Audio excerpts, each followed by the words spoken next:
Wow. I would never even dream of it. It's like not even a thing. We don't even think of that. The world stood still when the news broke.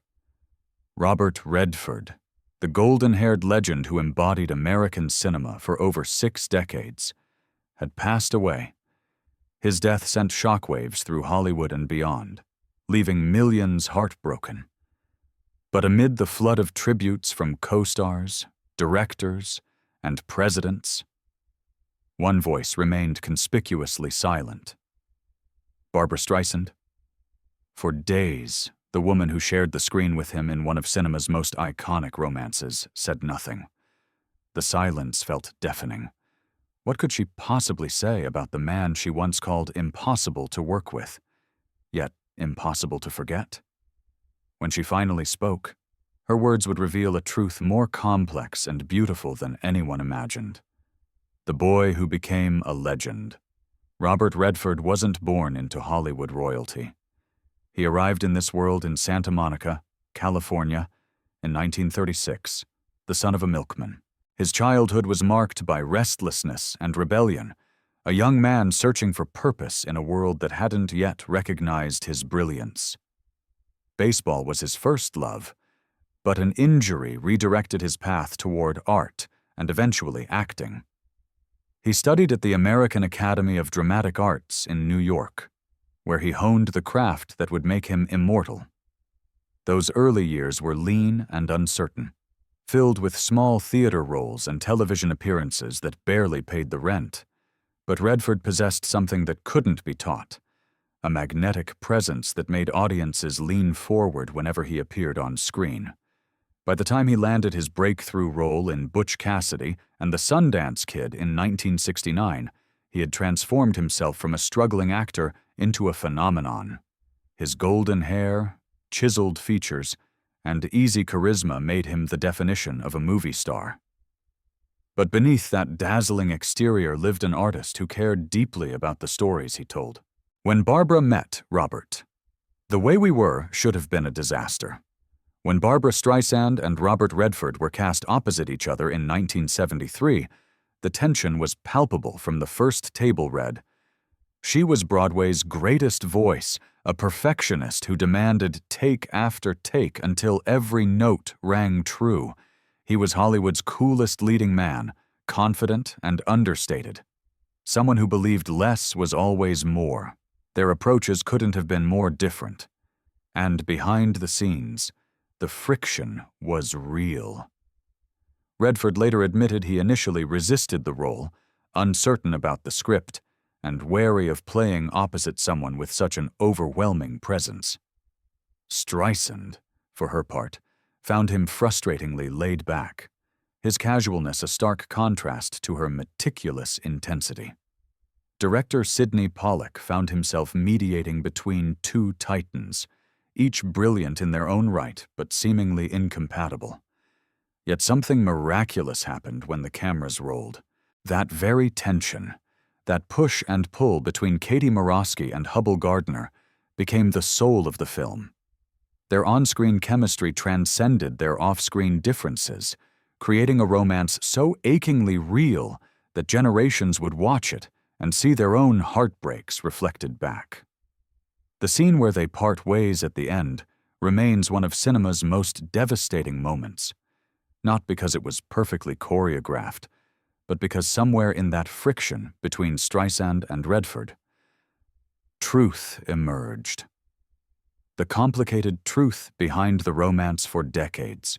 Rumors swirled about what really happened between Barbra and Robert during filming. Did they fall in love? Did they despise each other? The truth, as it often is, was far more nuanced. In interviews over the years, both stars spoke carefully about their experience, offering glimpses into a relationship that defied simple categorization. Redford once described working with Streisand as challenging but rewarding, acknowledging her relentless pursuit of excellence even when it exhausted everyone around her. He respected her talent immensely, even if he didn't always understand her methods.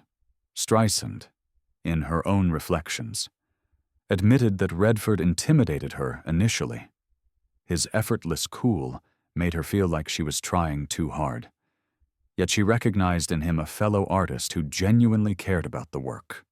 What emerged from those tense days on set wasn't romance or hatred, but something perhaps more valuable, a profound professional respect born from creative struggle. They pushed each other to places neither would have reached alone. The film became a classic not despite their differences, but because of them. That complicated dynamic, that sense of two people who could never quite fit together but couldn't completely let go, became the very essence of Katie and Hubbell's doomed love story. The loves that shaped him, while millions fell in love with Robert Redford on screen. His real romantic life told a different story. He married his first wife, Lola Van Wagenen, in 1958, and they shared 4 children and nearly 3 decades together before divorcing in 1985. Those who knew them described a relationship built on shared values and deep connection, though the pressures of fame and career eventually pulled them apart. Redford rarely spoke publicly about his personal life, guarding his privacy with the same intensity he brought to his work. After his divorce, he dated occasionally but seemed to find his greatest fulfillment in his children, his art, and later his environmental activism. In 2009, at age 72, he married longtime partner Sibylle Sagers, a German painter. Friends described them as kindred spirits, 2 artists who understood each other's need for solitude and creative expression. What strikes anyone examining Redford's love life is its remarkable discretion. In an industry built on spectacle and scandal, he maintained boundaries that protected the people he cared about most. He understood that real love wasn't performed for cameras or tabloids. It was quiet, private, and sacred. What they remembered most. The tributes that poured in after Redford's death painted a portrait of a man who lived with integrity and purpose. Paul Newman's family released a statement remembering the legendary friendship between the 2 men, calling Redford a brother in every sense that mattered. Meryl Streep, who worked with him on Out of Africa, described him as generous and collaborative, someone who elevated everyone around him rather than hoarding the spotlight. Jane Fonda spoke of his commitment to environmental causes and indigenous rights, passions that defined his later years as much as his acting ever did. Dustin Hoffman recalled Redford's dedication to independent filmmaking through the Sundance Institute, an organization that launched countless careers and changed the landscape of American cinema. Director Sidney Pollack, before his own death, had called Redford one of the most intelligent actors he'd ever worked with, someone who understood story structure and character psychology as well as any writer. These weren't perfunctory Hollywood tributes filled with empty superlatives. They spoke to a man who used his platform for something beyond self-promotion, who genuinely believed in art's power to change hearts and minds. Even those who found him difficult acknowledged that the difficulty came from his uncompromising standards, his refusal to settle for anything less than truth. Barbra's words at last. When Barbra Streisand finally broke her silence, she chose her words with characteristic precision. Her statement arrived not as a press release, but as a personal reflection shared directly with her audience. She wrote about seeing Redford for the first time on set, how his presence both unnerved and inspired her. She acknowledged their creative differences honestly, not sugarcoating the challenges, but framing them as part of what made their collaboration meaningful. Then she shared something unexpected, a memory from their final scene together in The Way We Were. That heartbreaking goodbye outside the Plaza Hotel. She revealed that between takes, as they sat quietly waiting for the crew to reset. Redford had turned to her and said something she'd never forgotten. "This is the kind of story people will still be crying over 50 years from now." He was right, she wrote, and his understanding of what they were creating together had stayed with her across 5 decades. She spoke of watching his later work, of feeling proud when Sundance flourished, of seeing him evolve from movie star to filmmaker to activist. Most movingly, she wrote about what The Way We Were had taught her, that sometimes the greatest artistic achievements come from people who challenge us, who refuse to let us stay comfortable, who demand we reach higher even when it's difficult. She ended her tribute with words that captured both the pain of loss and the gratitude for having known him.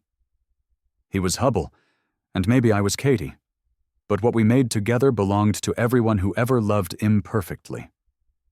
Closing Barbra Streisand's tribute reminded us that the greatest love stories aren't always about romance. They're about the connections that shape us, challenge us, and ultimately make us better. Robert Redford and Barbra Streisand gave the world a film that still breaks hearts half a century later. Not because they fell in love, but because they created something that honored love's complexity. Their on-screen goodbye became cinema's most beautiful heartbreak because it understood a fundamental truth. Some people come into our lives not to stay forever, but to show us who we're capable of becoming. As Redford himself once said, "The best stories are the ones that help us understand ourselves." In the end, he didn't just tell those stories, he lived one worth remembering.